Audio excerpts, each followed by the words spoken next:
Thank you, ma'am. Thank you so much for the introduction. So I am Ajay Beniwal. So I'll be presenting one of our work, which is on degradable nanofiber-based capacitive pressure sensor for underwater monitoring. So before directly moving on to the presentation, here are the glimpses of the presentation, which includes the introduction to flexible pressure sensors, then pressure sensor for the underwater monitoring, because we are considering the application area with respect to the underwater monitoring. Then the material and methods that we have used for the fabrication of the sensor. Then the resultant discussion considering both the conditions, that is the air condition as well as the underwater monitoring.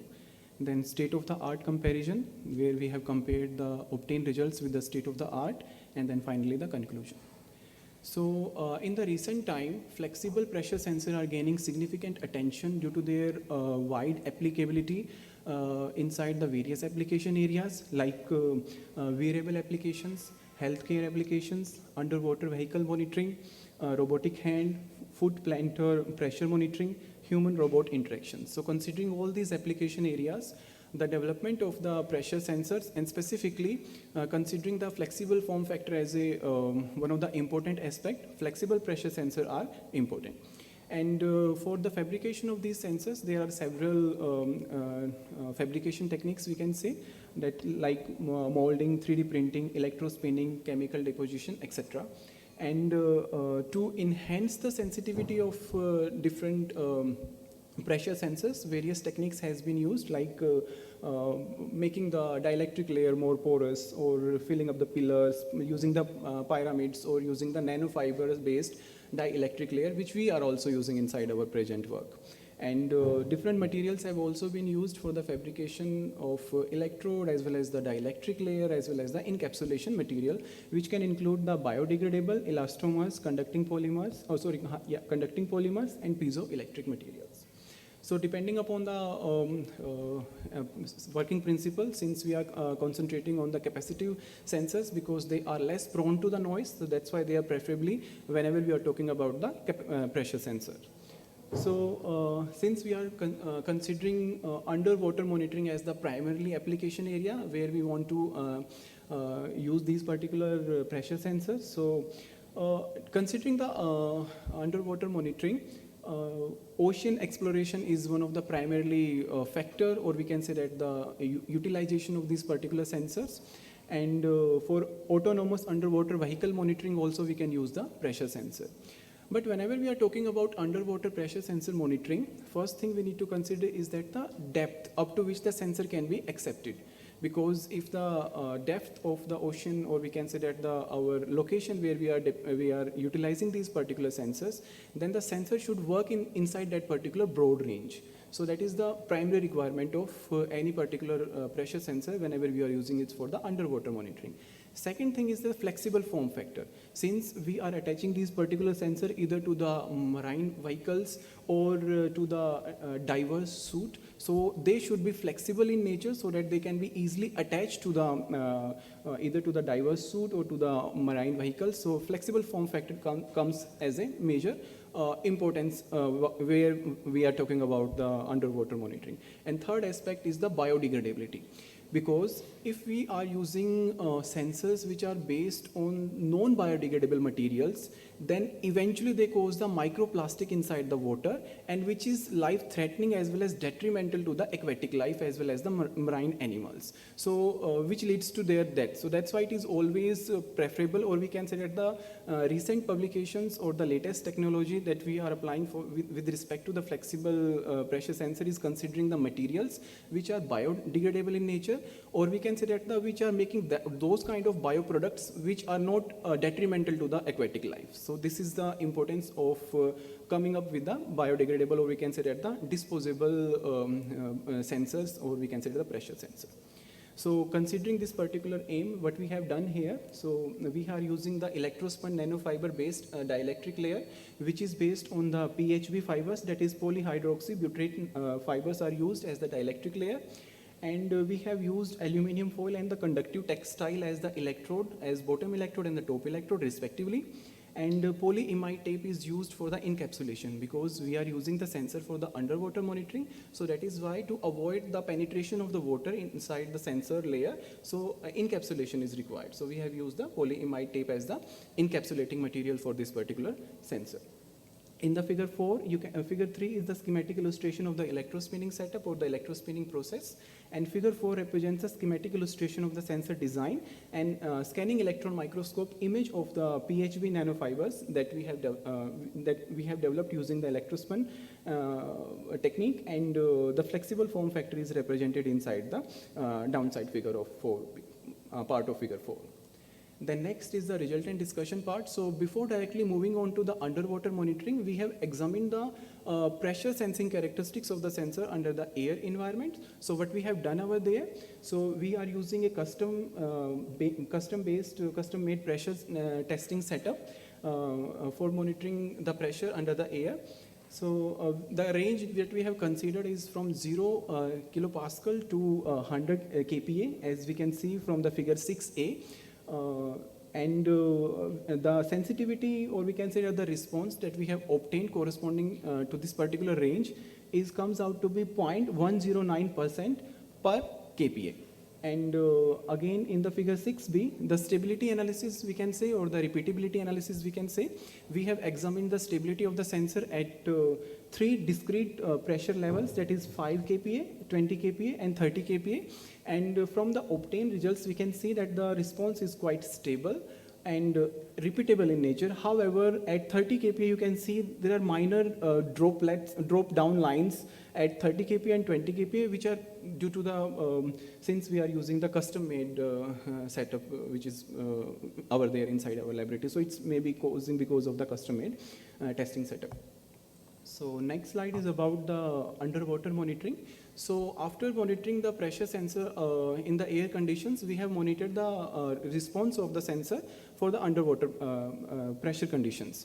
So what we have done here, we have used a wooden stick onto which the sensor is attached using the copper insulated wires, and then we have dipped the sensor at the different particular distances. Like the tank we have inside our laboratory is up to 60 centimeter of depth, so that's why we are able to calculate the change in capacitance, or we can say that the response of the sensor up to 60 centimeter, while considering 0, 5, 10, 20, 30, 40, 50, 60 as the intermediate steps within that particular range. So in the figure 7c, we can see that as the depth is increasing, the change in capacitance is also increasing, and the sensitivity comes out to be 3.68 per kPa, which is quite higher as compared to the response that we have obtained while we were monitoring the pressure sensor under air condition.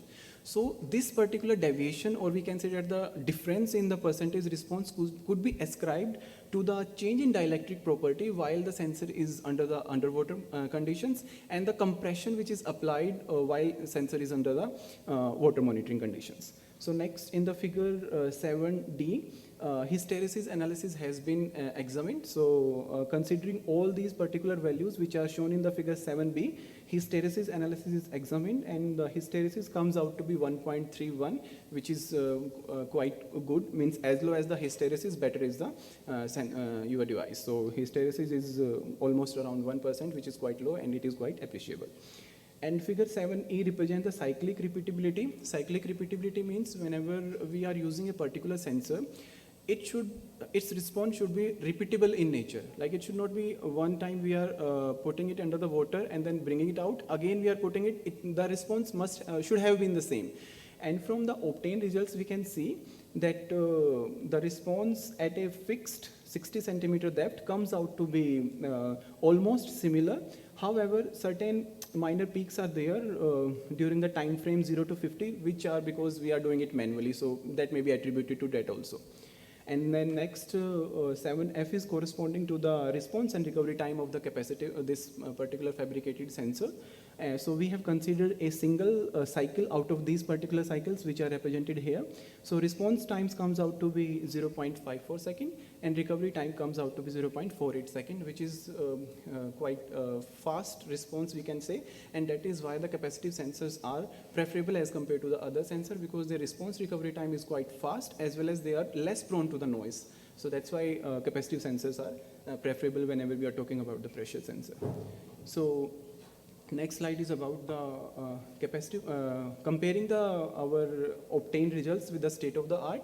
So in the state of the art, there are different fabrication methods are used using different dielectric layers which are having their sensitivities and working range, and which is compared with the obtained results inside the present study. So we can see that the sensitivity per kPa comes out to be quite high as compared to the previous ones. However, the working range, since we are monitoring the depth only up to 60 centimeter, so it comes around not less than, or you can say, or comes around 6 kPa, because 1 meter underwater depth is around equal to 11.6 kPa. So since we are going up to 60 centimeter, so it is around 6 kPa is the range that we have utilized. However, this range is not sufficient for making it suitable for the underwater monitoring. So that is the future perspective we need to add to our work, that we need to go for the higher distances, and so that it can be suitable for the multiple application areas. So in conclusion, we have fabricated a biodegradable nanofiber-based capacitive sensor using a feasible technique. Biodegradable are only the dielectric layer. The the electrode we are using, they are not biodegradable as of now. As of now, only the dielectric layer that we have used is biodegradable. So the future perspective is to utilize the biodegradable dielectric layer along with the biodegradable electrode materials, so that the entire device can be biodegradable and its impact as a microplastic can be reduced as low as possible for the underwater aquatic life. So evaluation of the sensor performance is done in the range 0 to 100 kPa, and for the water monitoring condition 0 to 60 centimeter, or we can say around 6 kPa. And performance of the sensor is quite superior in terms of underwater monitoring. The reason I have already discussed, and as compared to the air conditions, and the hysteresis is also quite low, which is 1.3. That's a good point of the sensor, and it has excellent stability because we have checked for multiple number of cycles, like up to 50 cycles or so. The fabrication of a completely biodegradable capacitive pressure sensor is the future perspective. Like along with the dielectric layer, the electrode material should also be the biodegradable in nature, so that the entire device can be comes out to be as a biodegradable capacitive sensor. So the comparison and evaluation of the performance of the biodegradable base with full biodegradable sensors, as of now only the layer is biodegradable, not the entire device. And then testing the device for the deeper water, as I said that we have, since we were having 60 centimeter of availability, so we have checked for that particular facility only. So we need to explore for more deeper underwater ranges, and then comparing the performance with the deeper water reports, and then doing the biodegradability studies. So that's all with respect to this capacitive pressure sensor. So if you have any questions, please go ahead.